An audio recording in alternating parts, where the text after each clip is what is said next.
Thank you. First of all, I'd just kind of like to tail on what Walt said a little bit and welcome everybody to the National World War II Museum today. We have a lot of exciting things going on.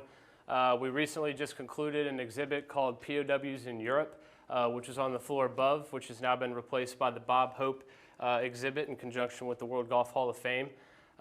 In 2014, 2015, and 2016, we have some programming coming up. We're going to be focusing on Japanese Americans and their contribution to the war effort.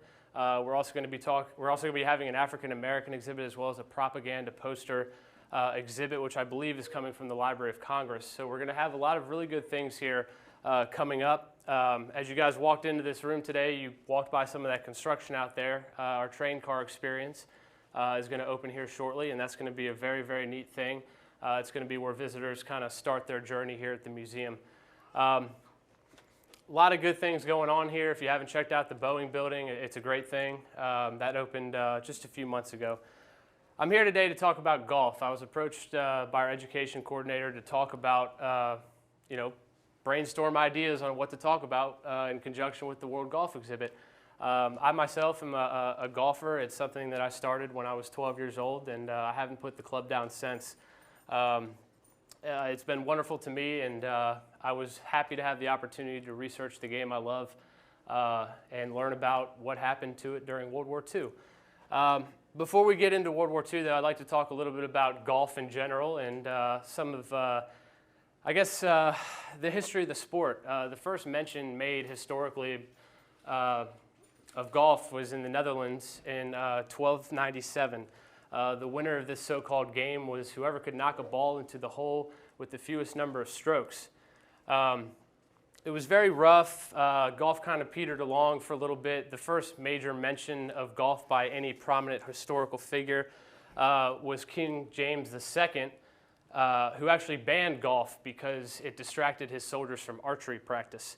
Golf faced tough resistance from the beginning. People saw it as an elite thing. They saw it as a waste of time, ironically enough. If you play golf, you know it's anything but. The real defining moment for modern golf came in 1890. 1890 was when the first British Open Championship was held overseas.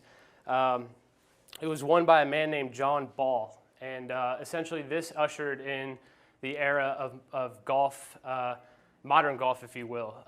This British Open was reported heavily in the United States newspapers. They made a really big deal about it, and suddenly people in America said, well, hey, what's this great sport that they got going on over there? Golf came to America really as a luxurious sport for the wealthy. You had to have means to play this sport. Initially, the golf clubs were spread out in America. They were loose groups formed by businessmen, prominent figures in local cities, and they came together to form these clubs as a place where they could go and kind of relax. They could do business on the golf course. They could get their physical activity in, and we all know how the modern country club has grown today to include sports such as tennis and things of that nature. As I mentioned, most clubs were spread out and extremely exclusive. There are a couple clubs that lay claim to being the oldest golf club in America. One is Shinnecock Hills up in upstate New York, and the other is the Chicago Golf Club just outside of Chicago. The big moment for golf in America was in 1894 when Newport Country Club, St. Andrews Golf Club from Yonkers, New York, the Country Club, Brookline, Massachusetts, and Chicago Golf Club, as well as Shinnecock, came together and formed the United States Golf Association. This is the governing body of golf in the United States of America. If you play a golf course, you're supposed to abide by the rules set out by the USGA. Every year they come out with a new book, updates the rules, and so that really was the defining moment for golf taking off. The USGA also included a membership with all of these courses. To be in the USGA, your club had to meet certain requirements, and most of these requirements were met. By 1932, there were 1,100 golf courses affiliated with the USGA. At the outset of World War II, there were 2,400 golf clubs registered with another 10,000 up for membership. That was put on hold during the war.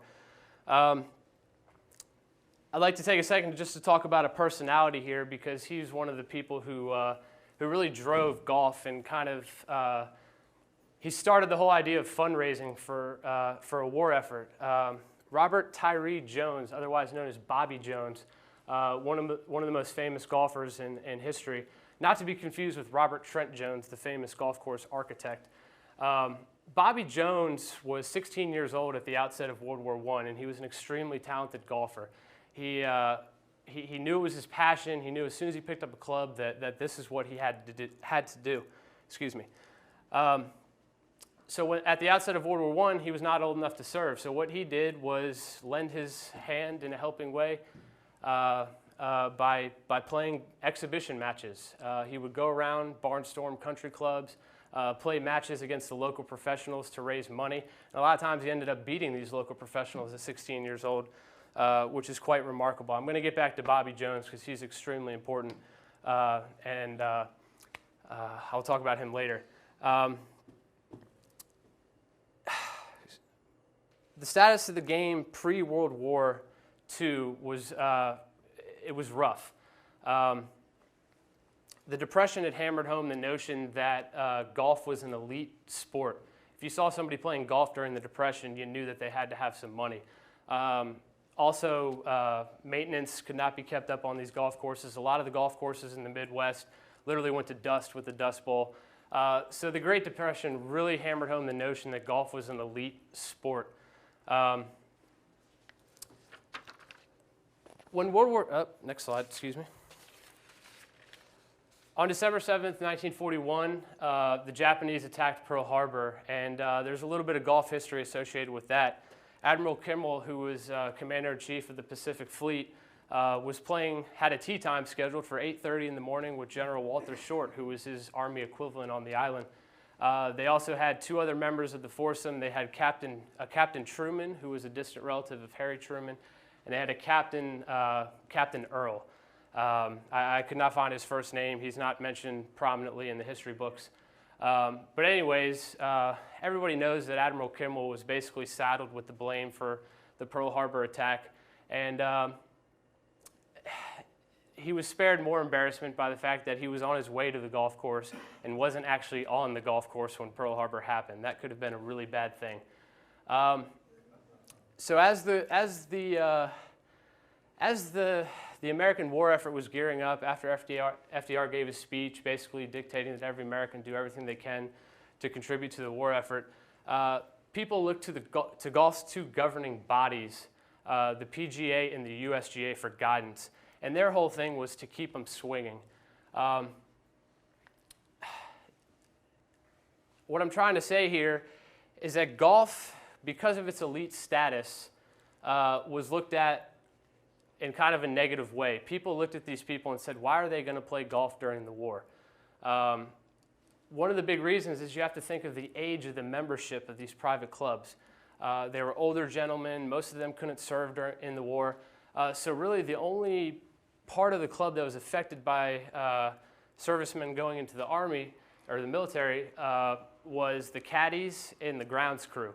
The caddies were your younger people, and your grounds crew were typically younger people as well. So a lot of golf courses had to struggle to basically make up for this lost labor.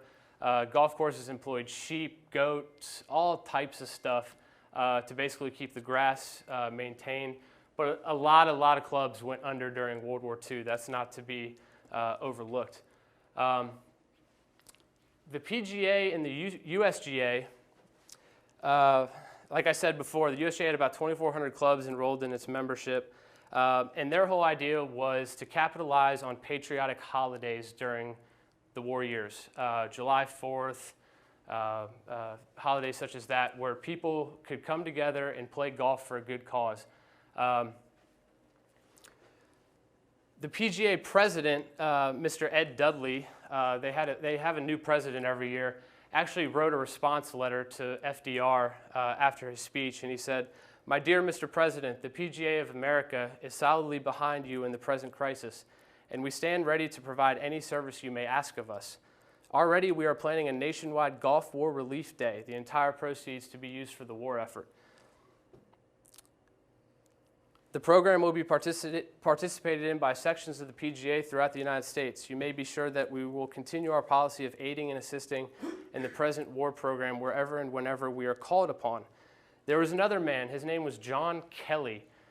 He was actually the father of Grace Kelly, and he was, excuse me,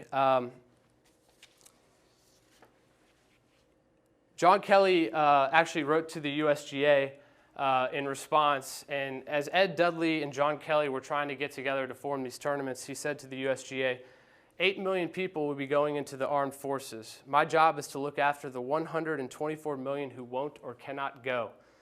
They can keep fit by playing golf. France was the most physically inactive country in the world, and look what happened to it. Through the PGA and USGA efforts to start these Hail American tournaments, as they were called, the USO also got involved. And through the USO's United Service Organization, and basically they provided entertainment for the troops throughout the war. The Bob Hope exhibit focuses a lot on that. There were guys like Bing Crosby and Jack Benny who would team up with professionals and basically barnstorm across the country. Between 1941 and 1945, the USO actually did 293,738 performances in 208,178 separate events. And most of those events, a lot of those events, excuse me, not most, but a lot, were events held on golf courses. The tournament, the tournaments faced a rough period because not only were people concerned about the tournaments needed for the war effort, but people were also concerned with the tournaments that had been going on normally. The Masters, the US Open. The Masters was played in 1942 to a fairly big crowd. I'll just take a second to talk about Augusta National and the Masters. Bobby Jones ended up donating money for a driving range at nearby Camp Gordon, which was an Air Force base. This allowed members of Camp Gordon and members of Augusta as well to use a driving range and keep their skills honed. The 1942 Masters was an interesting one. Ben Hogan, Sam Snead, Byron Nelson, Ensign Charles Yates, former British AM winner, and Corporal Bud Ward were some of the famous service members that participated in the 1942 Masters. Sam Bird was your first round leader. Nelson was your 36-hole leader with rounds of 68, 67. Ben Hogan and Byron Nelson ended up in a playoff in the 1942 Masters, one of the most famous playoffs in Masters history. Nelson and Hogan literally went toe-to-toe in a Monday playoff, 18 holes. Nelson would go on the back nine of that tournament to birdie 11, 12, and 13, which would later become known as Amen Corner at Augusta National, a really hard stretch of golf to conquer.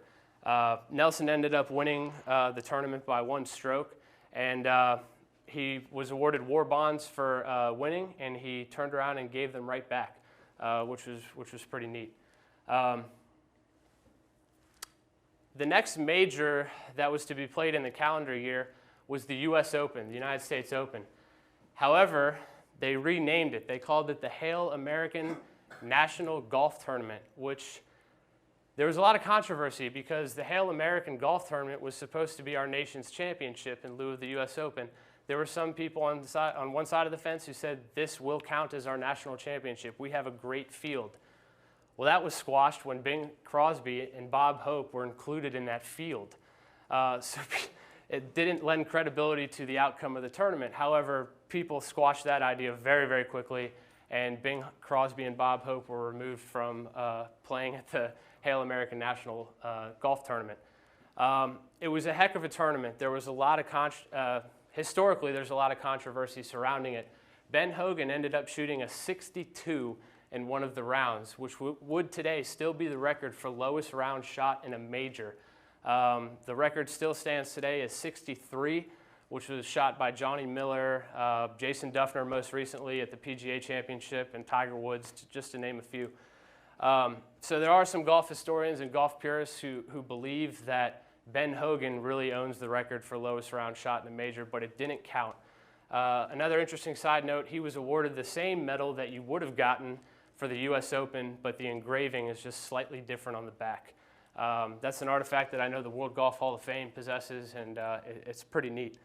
After the Masters, Augusta National realized that they really couldn't keep up with golf. They didn't want their membership playing, and the key word in Augusta National is national. It was a national golf club. They had members from all over. Because of war rationing on gasoline, rubber, and things like that, people didn't have the means to get to Augusta. It's in a fairly remote location. So what they decided to do was dedicate the grounds of Augusta National to the war effort.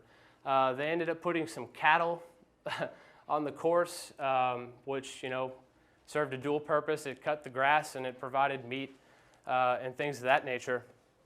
But the important thing to remember is that no new revenue was coming into the club. So they had to have these cows there to eat the grass. But there was one problem that made it financially unsustainable, and somebody with a lack of foresight didn't think ahead enough. Golf course grass, a good golf course grass is called Bermuda. And most golf courses are laid with Bermuda grass. And Bermuda dies off in the winter. A good grounds crew knows that when you get to the winter months, you have to overseed the Bermuda grass with a hardier type of grass that can survive the winter. This allows for the playing surface to maintain its integrity throughout the winter months.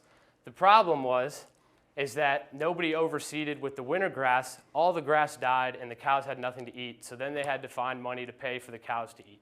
So it just turned out to be this whole big mess. And Augusta National actually also had some turkeys on it.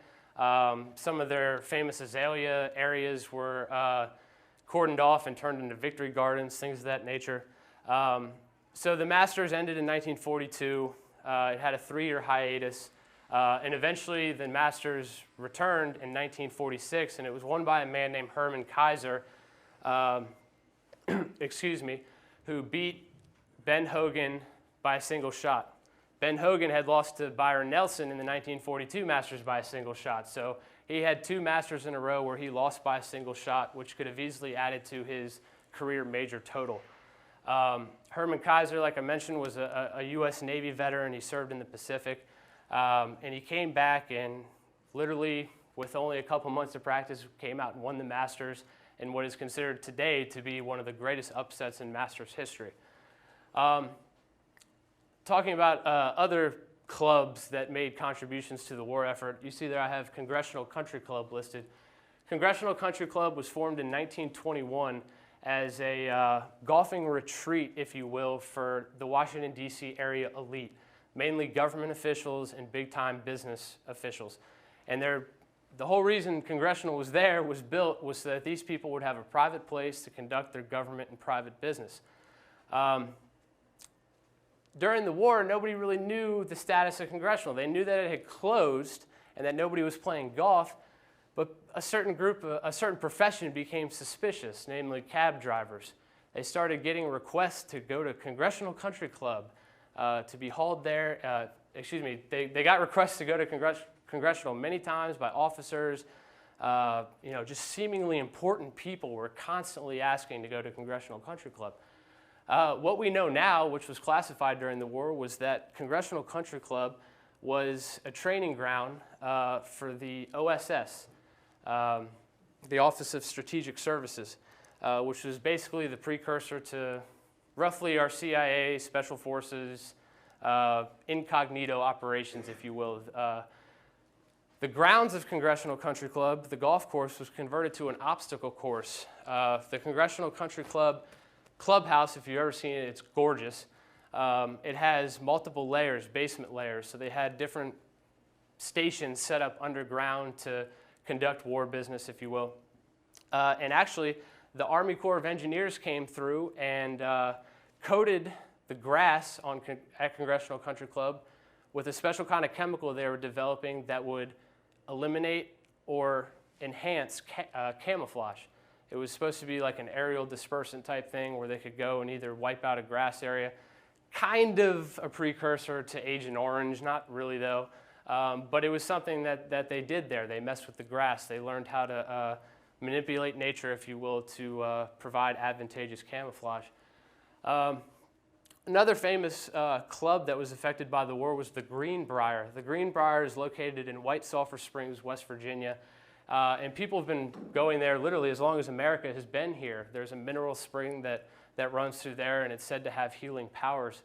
At the outset of the war, all of the Nazi diplomats, German diplomats, that were present in our country were rounded up and shipped to the Greenbrier. This caused outrage among the American public because a New York Times article had on the front, "Nazi diplomats sent to West Virginia golf resort." That did not sit too well. The residents of Greenbrier came out and complained. They were upset that they were in the presence of these evil people. They were calmed by a local major who informed them that our diplomats that were rounded up in Germany were sent to a place called Bad Nauheim, which was a mineral spa in Germany. And they were told that how we treated the diplomats at the Greenbrier would reflect on how our diplomats were treated at Bad Nauheim. So we wanted to treat them well, so the Germans didn't, off these guys or whatever. We wanted to make sure that there was some reciprocity in the treatment. You see there, Lido Golf Club. It was considered to be literally one of the finest golf courses in America at the time, even better than Augusta National. Lido Golf Club was located on Long Island, and it was seized by the Navy to conduct seaside training exercises. Lido Golf Club kind of has a neat New Orleans connection. Metairie Country Club, just outside the city here, is a Seth Rayner design. Seth Rayner was also the man who designed Lido Country Club, and he has designed courses literally all over. I want to talk too, I kind of skipped over a little bit, but I want to talk about rationing and equipment. Equipment was rough. By today's standards anyways. A golf club was a hickory wood shaft with basically a small wooden head with a nylon insert on it that you had to square up to hit. They were extremely hard to hit. I have tried to hit a couple of these, and it's no fun. Rubber was a huge deal. They knew that they needed rubber for the war effort. Excuse me. They knew they needed rubber for the war effort, and the main component of a golf ball at the time was rubber. Now this posed a huge problem. We think of golf balls today. I have one right here, a nice Titleist Pro V1X. This thing is pretty solid. It's made of all types of different polymers, oil-based components. It's really tough. I could play an entire round of golf with this, maybe 2 or 3, and not even see a scratch on it. That was not the case with golf balls in the 1940s. Spalding had come out with a ball called the Spalding Dot, which was basically the most famous golf ball for about 20 years. Everybody had them. And the problem with that is that these balls were only good if you were good enough to hit the club face with them square every single time. If anybody here has played golf, they're familiar with the terminology, a thin golf shot. It's where you basically hit halfway up the ball and it stays low and shoots over, and it's bad news. If you've played golf, you know what I'm talking about. The problem with the Spalding Dot is that if you hit a thin golf shot, which basically means instead of squaring the ball up right here, you're squaring it up here with the flat edge of the heel. The Spalding Dot was so soft that if you hit a thin golf shot with your heel, it would put a smile in it. Golfers called it a smile, but it was really just an indentation of the heel of your golf club. The golf ball was out of round, ruined, you couldn't putt with it, anything. So golf was hard during war times for people who were not good at it because they didn't want to go out and lose all their balls and break them and whatever because they were short on them. Abercrombie and Fitch actually was a big golf ball producer, and at the outset of the war in 1942, once rubber was announced as being an item that was going to be rationed, Abercrombie and Fitch sold 32,000 golf balls within a 3-week span in January of 1942. Macy's carried golf balls as well at that time. They sold about 76,000 golf balls. think of it as kind of a gun scare today. People buy up guns. People were scared to lose their golf balls. They bought up their golf balls. So that was another interesting thing. I skipped over rules as well. Rules were interesting. There were a couple of rules today that you'll recognize on a modern day golf scorecard that were born out of World War II. Many golf courses took some of the area in between fairways and built victory gardens. They maintained them. If you look on a scorecard at a country club today, most of the time you will get a free drop out of a gardened area. The reason being is because in World War II, if you hit your ball into the victory garden, they didn't want you going there hacking it up, and you would get a free drop out of it. So that's how some of the rules have evolved. Some of the rules were changed, wild rules, really. Certain golf clubs implemented rules that if you hit a tee shot out of bounds, you had to put 5 cents in a jar, all sorts of things. And all of this was money that was raised for the war effort. I want to talk about this little family tree here for a little bit because it's really important in terms of the history of golf and the subsequent history and important role it has played with dignitaries and presidents. Samuel Prescott Bush was the founder of Scioto Country Club, and he gave birth to a man named Prescott Bush, who was the national campaign chairman of the USO during the war, and he was also the USGA president during the year 1935. Prescott Bush ended up marrying Dorothy Walker, and they produced a son, George H.W. Bush, who was the 41st president of the United States and a World War II aviator. Because of Prescott's lineage with Samuel Prescott and George, he was able to use his lineage to kind of gear up America and gear up golf clubs and get in the ear of the important people who needed to hear it so that they could get together tournaments and things of that nature for the war effort. So I just found it kind of interesting in my research that these people are all related, and they really helped out during the war effort. I want to talk too, Walt mentioned when he introduced me, I work in the department here. We do oral histories, and I love stories. I love focusing on the stories of these guys. I love hearing what they did. So I want to focus a little bit on some of the famous golfers of the period and what they contributed to the war. I mentioned Bobby Jones and what he did in World War I as a 15, 16-year-old raising money for the war effort. He was inducted into the Army Air Corps on June 23rd, 1942. He was sent to the 1st Fighter Command, and he was put in charge of the AWS, which was the Aircraft Warning System. The Aircraft Warning System was a network of women volunteers up and down the east coast of the United States that basically kept watch over our coast. Their job, especially early on in the war, was to plot any possible actions to respond to a potential German invasion of the homeland.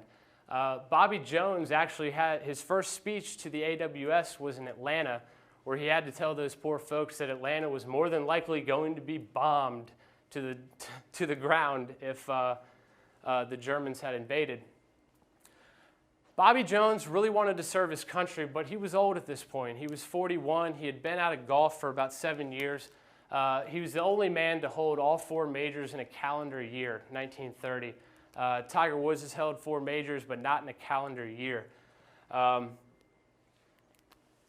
He eventually requested a transfer and got it. In those off years, he had studied law. He had become a lawyer. And he was sent to the Army Air Corps Intelligence School in Harrisburg, Pennsylvania, to learn how to be a prison interrogator, which goes hand in hand with his background as a lawyer. At the Army Air Corps Intelligence School, there were 4 types of officers that could be trained there. One of note was in photography. Bobby Jones met a man there named Bert Etherington, who was training to be a photograph analyst. Etherington was infatuated with Jones. Jones was his hero. He grew up thinking about him, playing golf, basically trying to follow in his footsteps. But the war interrupted all that. Jones caught wind that Etherington was a golfer and one day asked him to join him for a round of golf. Etherington was thrilled and also terrified. At first he said yes, but immediately said, no, I don't think I can do this, after he thought about the terrifying possibility of holding up one of his childhood idols and basically embarrassing him. Jones was able to convince Etherington to join him on the first tee at Harrisburg Country Club. Jones told one person about it. When Etherington and Jones got to the first tee, there were 3,000 people waiting there. Talk about your first tee jitters. Bobby Jones steps up and stripes his shot right down the middle. Etherington gets up there, whiffs on the first shot. The crowd groaned. People were looking around like, you got to be kidding me. His next shot, he hooked out of bounds. The crowd groaned again. So now let's see, 1 and 2 out, hitting 3. He's hitting 5, hooks another shot, almost takes the head off of a spectator. So at this point, he's mortified. The man's probably close to tears. And Bobby Jones comes up to him. He puts his arm around him, gives him some friendly words of encouragement, tells him everything's going to be okay. Etherington calmed down, collected himself, and hit his 7th shot right down the middle of the fairway, much to the happiness of the crowd, who gave him a sarcastic applause. He went on later that day to basically enjoy his round. It was the highest round of golf Etherington ever shot in his life, but the experience was invaluable. And I'll actually get back to Mr. Etherington later. Jones, though, was getting bored with his duty as the AWS commander, and he eventually was granted a transfer into the 84th Fighter Wing of the 9th Air Force as a prison interrogator. Bobby Jones actually landed in Normandy on D+1 and advanced inland, and he saw maybe 2 days of combat. There's not much on his combat experience because he was one of those veterans that came back and did not tell anybody anything. So that's, well, actually another cool story about Bobby Jones while I'm talking about him. He was discharged, or sent home, not discharged, but sent home back to the States in August of 1944. So he was really only overseas for a couple of months. As he was coming back, routing through the UK, trying to get back to the United States, he stopped in a town called Freckleton. Freckleton is a coastal city, and Bing Crosby was there giving an exhibition. Bobby Jones knew who Bing Crosby was, so he stopped by. He spent a couple nights there, and the first night he was staying there, a B-24 Liberator coming back from a bombing mission crashed into the local church, killed a bunch of people, wounded a bunch of kids, children, things of that nature. So Bobby Jones and Bing Crosby thought it would be a good idea to go visit the injured. One of the few moments of Bing Crosby ever breaking down and being so overwhelmed was recorded here. He walked into a room, and it was the children's ward of the hospital, and there was an injured girl there who had broken both of her arms, or had both her arms broken by the plane crash. And she looked up at him and she said, "Will you sing my favorite song, White Christmas?" Bing Crosby couldn't handle it. He broke down in tears, walked away, composed himself, and after about 5 minutes came back and sang White Christmas to the little girl. So that's a pretty neat story. Ben Hogan was inducted March 1st, 1943 into the Army Air Corps, commissioned as a second lieutenant. He was sent to the Spartan School of Aeronautics, which he was not too happy about. The Spartan School of Aeronautics was a training center for civilians located in Oklahoma. And they looked at Ben Hogan as a type who could really give good lessons. So they figured if he could teach people golf, he can teach people how to fly. I don't know who came up with that, but I guess it makes sense. He also retired. Well, he didn't retire, but he was sent to a post to help train pilots with the civilian pilot training course. The problem with that was there were experienced aviators who had already had combat experience who were coming back to the States, and basically Ben Hogan really couldn't tell them anything useful that a combat guy would say. Ben Hogan's military service, there's not a lot on it, but he did try to serve his country. He was very proud to do so. Sam Snead was another golfer who served. He was in the United States Navy. Snead really did not do much during World War II, unfortunately. He famously said later that he sailed his way, he got through the Navy sailing on golf courses. But he also got together with certain entertainers to basically provide relief for the war effort. Byron Nelson was an interesting case. His war service was relegated to the home front. He had hemophilia. When he went into his physical examination, they pricked him. Normal time for a clot is about 2.5 minutes. It took his blood about 6 minutes to clot. Not good for the military, so he was classified 4F. He ended up going along with the Red Cross, playing in numerous exhibitions. Byron Nelson actually was one of the few people granted reprieve from the war rationing of gasoline. He traveled around the country mainly by automobile, barnstorming golf courses, playing with local professionals, and pretty much donating all of his money to the Navy Relief, USO, and Red Cross. Excuse me a second.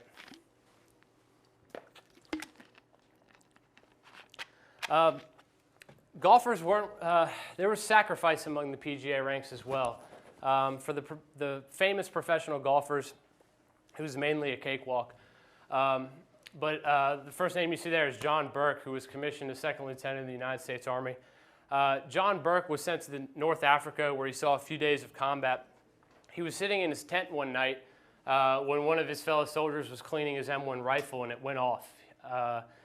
Bullet lodged in the back of his spine, and he passed out from the pain, went into a coma, and he never was resuscitated. He died in North Africa. He was one of the first golfers to die in North Africa. He was a promising young man from Rhode Island, really actually a poor kid, but was able to navigate the stratosphere of class in Rhode Island to become assimilated with some of the elite there. The next name you see there is Dale Bursow. Bursow was in the Army, and he was sent to Monte Cassino. He was in a reconnaissance unit, and one night while out on patrol, a member of his unit tripped a tripwire, which triggered a landmine, which blew off his knee, blew off his leg below the knee. You see that NAGA there. Dale Bursow would actually come back. He had a lot of self-pity. He was really upset that he was wounded. Most of these people who are wounded like that and lose limbs, they don't know how they're going to carry on with the rest of their life. Dale Bursow, his dad was actually a lighthouse keeper in Lake Michigan, and that was his job up until the age of 17. So he wasn't really socially versed, but he was able to use sports as a way to connect with people, to basically get them together for a common cause. The National Amputee Golf Association was born out of his efforts and actually is still operating today. They have over 3,000 members, mainly veterans from Iraq and Afghanistan, make that up. William Powell was a sergeant in the 1517th Quartermaster Company attached to the 8th Air Force. He was a black man. Interesting of note because golf was an elite sport. Blacks mainly were confined to roles of caddying and perhaps club maintenance, but he participated in the first intercollegiate golf match that featured an interracial makeup in the 1930s. I'll get back to him in a second because he really did some remarkable things after the war, and I know he's a valued former member. He passed away recently, but a valued member of the golf community. Lloyd Mangrum was another golfer who was born in Trenton, Texas. He served in the 3rd Army.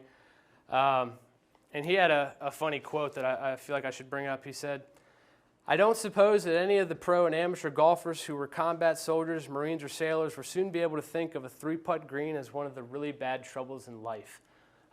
He was really good at getting guys together, especially after the war, to talk about their experience. And I believe Lloyd actually worked in conjunction with Dale Bursow to help bring the NAGA to the forefront.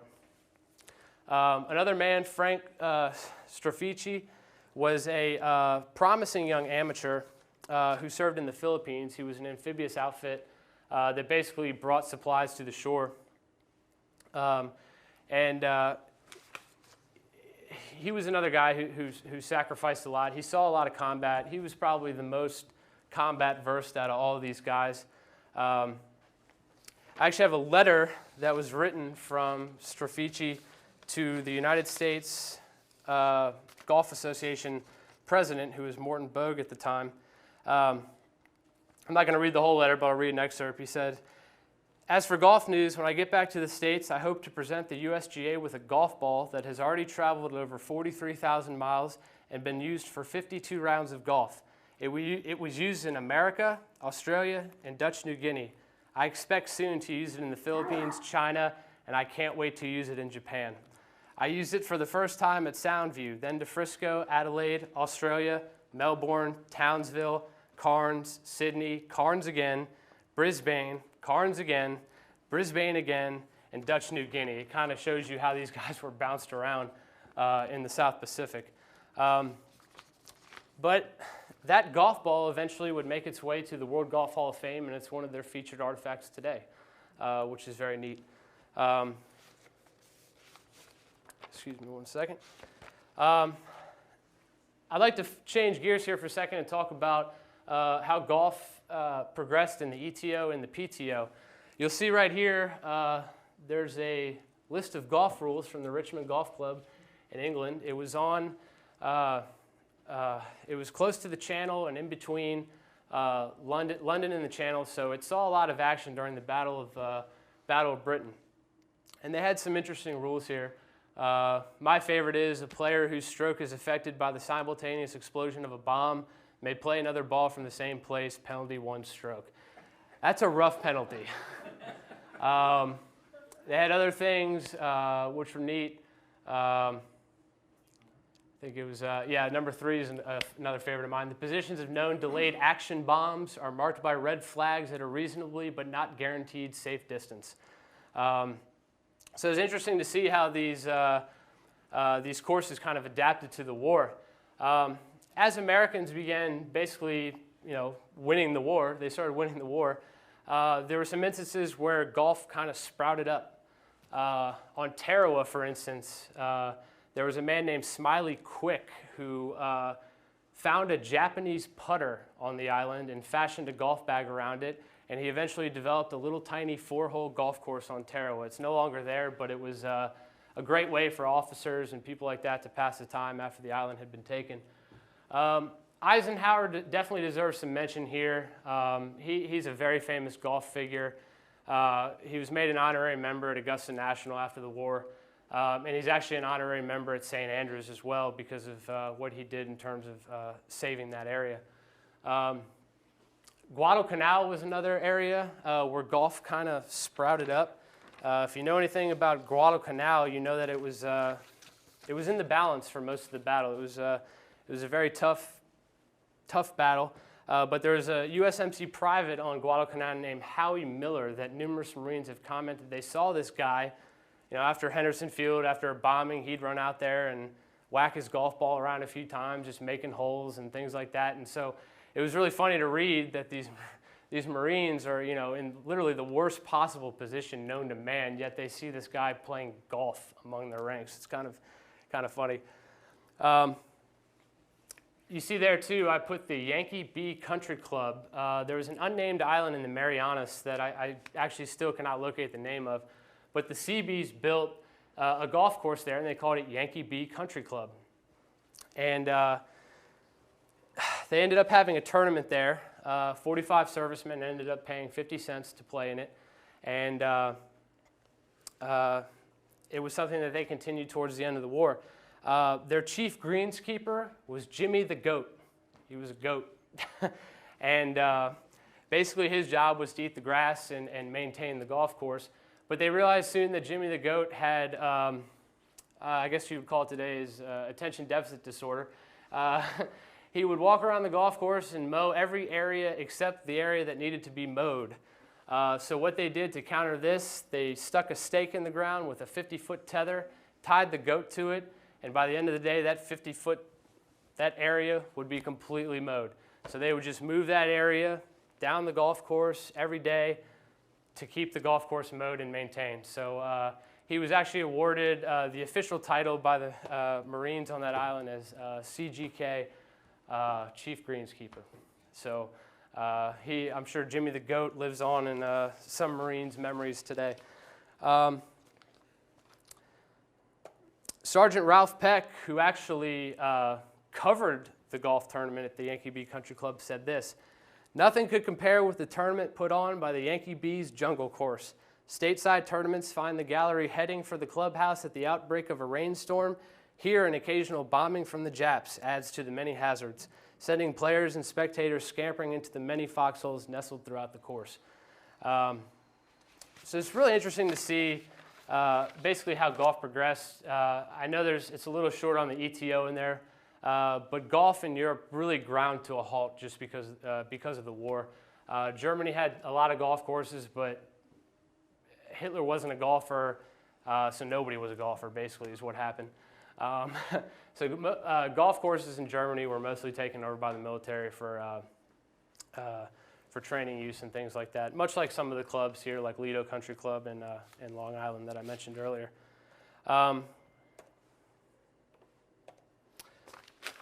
Krieg golf. I want to talk a little bit about golf and its manifestation at Stalag Luft III, which was a prisoner of war camp. We recently had our POW exhibit, which talked a lot about the experiences at Stalag Luft III. There was the British side and the American side, but boredom permeated both. And it was a tough place to survive mentally. You had to rely on Red Cross parcels. You had to endure tough conditions, cold weather, lack of nutrition, all types of things. But in general, the POWs were treated fairly decently, especially in comparison with how POWs were treated in Japan.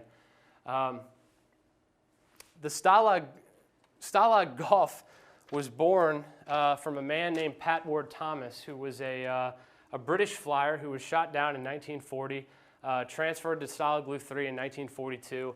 He got so bored that he said, I'm going to figure out a way to play golf here. And he got together some of his cohorts, some of his fellow British airmen who actually had fairly impressive golf resumes. There were a couple guys there who were members at St. Andrews before the war, a couple guys from Royal Troon, Royal Birkdale, some of those famous British Open sites. The course that they fashioned, these guys did a hell of a job. They ended up building an 850, an 850-yard, 9-hole golf course with the longest hole being about 140 yards. They were able to move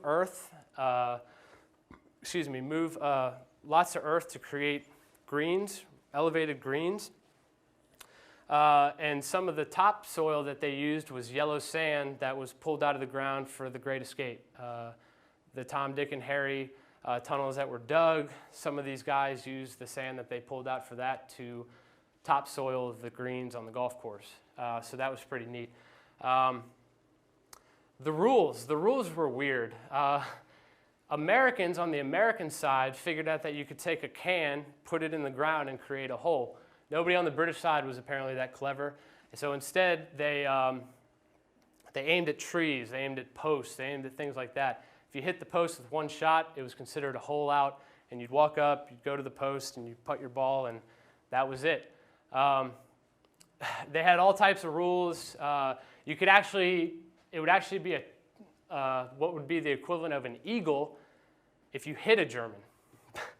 If you hit your ball and it knocked a German out or it hit him, you actually got rewarded for that. So that was kind of a neat thing, kind of a funny thing to keep it lighthearted. The equipment that they used, it was rough at first.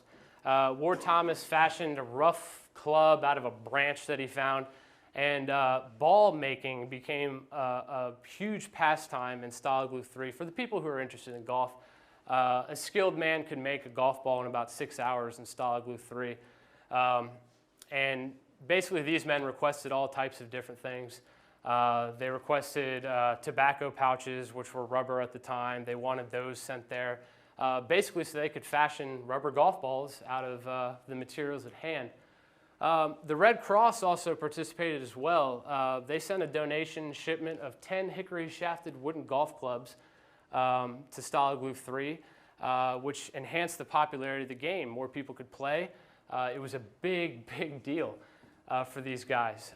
St. Andrews, as well, responded to a letter from Ward Thomas, and they sent more golf equipment over. These Germans must have been like, what the heck is going on? But the Germans figured that if the guys were focusing on golf, they weren't focusing on escaping, which is a big point. So the Germans were very, very lenient in allowing this to take place. Going back to the rules, I forgot to mention there were a couple places that were off limits to POWs. And if you entered these areas, you could be shot. The Germans graciously provided a white jacket to anybody who had to go retrieve their golf ball from one of these areas. So the guys in the tower knew if you see a guy with a white jacket on, he's just getting his golf ball. Pretty neat.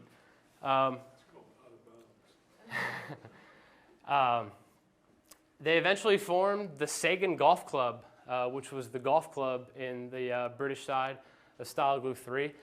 They ended up having a Sagan Open, which actually had 80 participants, which is fairly remarkable.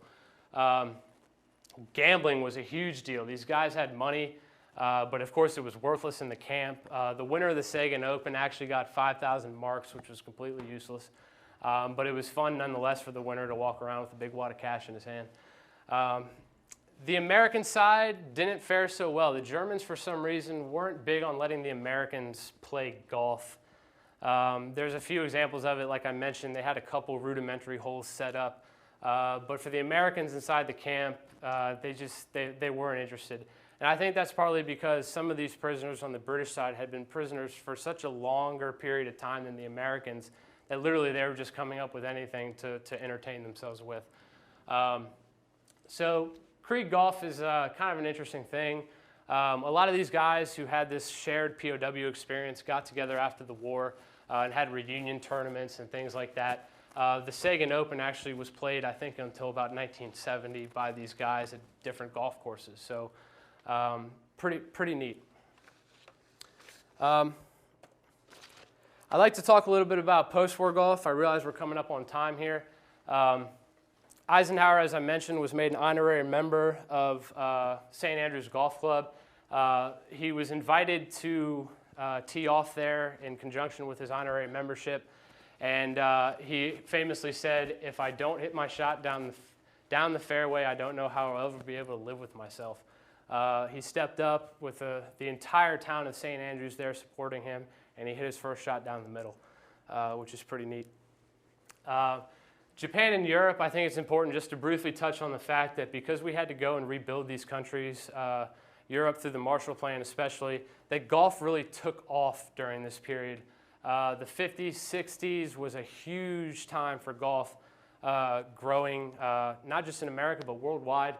And you can see today, especially with the interest that countries in Asia have with golf, Japan really started that, and you can see today the effects of that starting as these players trickle into the professional ranks. John Burke, I mentioned, was the man who was killed by the soldier cleaning the rifle in his tent. They established a scholarship fund in Rhode Island for caddies. It's called the John Burke Memorial Fund, and to this day they still award college scholarships for caddies in Rhode Island. William Powell, the African-American man, actually went on to build, own, and operate his own golf course, which was a first for a black man in the United States of America. His daughter actually went on to become the second black woman to ever qualify for the LPGA Tour. Oops, excuse me.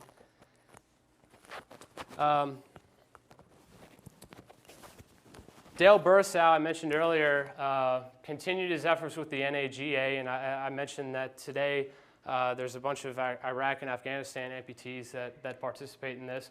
And I believe recently they actually just had an event. Seyss-Inquart was a German who was one of 10 convicted and hung for war crimes during the war. And he famously said in defense, one of his last words in his defense was, "But I let the prisoners play golf." So he was trying to say, look, I really didn't treat these people that badly. I mentioned post-war Kriegs, how they banded together. Remember the story, Bobby Jones and Etherington, the photography officer. Bobby Jones in 1971 was honored at Marion Country Club, site of this year's U.S. Open, and he was brought there to dedicate a plaque in the fairway from where he hit the shot that sealed his victory. He was sitting there signing autographs. Bobby Jones was 71 at this point. He was really frail. He had muscular problems, and he really had trouble even gripping a pen by the end of his life. Etherington approaches Jones, and he says, "Hi, my name's Bert." And before he could spit out his last name, Jones hopped in and said, "Etherington, of course I remember you. You're the man who whiffed on the first tee." So Etherington at this point was actually the vice president of Marion Country Club, and he had 3 children. He brought 3 programs for Bobby Jones to sign. He put down the programs. Bobby Jones signed the first one, and upon realizing that he was in no state to be signing anything, he quickly grabbed the programs and said, "Thank you, Mr. Jones. I just want to say it was a pleasure to serve with you." And as Etherington was walking away, Bobby Jones said, "Didn't you say you had 3 kids? Let me sign those programs." And he went on to struggle and sign those programs for Etherington. So it's neat to see that these men were bonded by both golf and war. Byron Nelson went on to continue to work with the USO up until 1947 to raise money for service men overseas, and he was really instrumental. Over 40 wins on the PGA Tour. He was very, very big in getting together golfers who had served and golfers who had participated in the war, getting them together to basically have reunion groups and things like that. Notice we're almost out of time here today, but I just had some slides that I wanted to show that it shows that today, if you'd like to go get your history, you can also get your golf in as well. There are many golf clubs that have opened up near famous World War II battle sites. This is the Normandy Omaha Beach Golf Club, about 3-4 miles up from the American Cemetery there. Beautiful views of the beach. This is an aerial shot of Guadalcanal. This is the best picture I could find, but there's a golf course tucked in there somewhere. But it's the only golf course on Guadalcanal today. And from what I hear, it's actually in pretty good shape, so not bad. This is a picture of the Marianas Country Club from Saipan. Right over here is Marpy Point, where over 15,000 Japanese civilians committed suicide at the end of the battle. It was a really famous site, but you can go there and literally golf next to these cliffs where all these people killed themselves. But there are 4 golf courses on Saipan, so you can really enjoy your time on Saipan if you want. Port Moresby is the best shot I could find, another World War II area occupied by the Japanese. They have a wonderful country club there that caters to a lot of people. Pearl Harbor has about 4 golf courses that have holes where you can actually see the harbor. I tried to find a good picture of it, I couldn't, but that's Pearl Harbor down there to the right. And this picture is actually from Pearl Country Club, which is one of the more exclusive clubs on the island. Okinawa is another area where you can go and get a lot of good history because of the American military presence there. A lot of golf courses have sprung up, and a lot of golf courses have sprung up because it's really popular with the Japanese, and because they don't have a lot of space on their home island, a lot of them go to Okinawa to get their golf in. That's a picture of the Ritz-Carlton in their golf course on Okinawa. This is another famous golf course area. It's called Moore Park. The first Airborne Corps planned Operation Market Garden in that clubhouse. There's a room in there called the Arnhem Room where you can go and actually get a free tour of the place and see where these guys planned Operation Market Garden. So pretty neat place. That's in the UK. And I wanted to end with a picture of the Berchtesgaden golf course in Germany. It's absolutely beautiful. They have about 3 or 4 golf courses in that area if you're so inclined to go check out the Eagle's Nest and get some golf in. That's all I have today. If anybody has any questions, now's the time. We know everything. Thank you.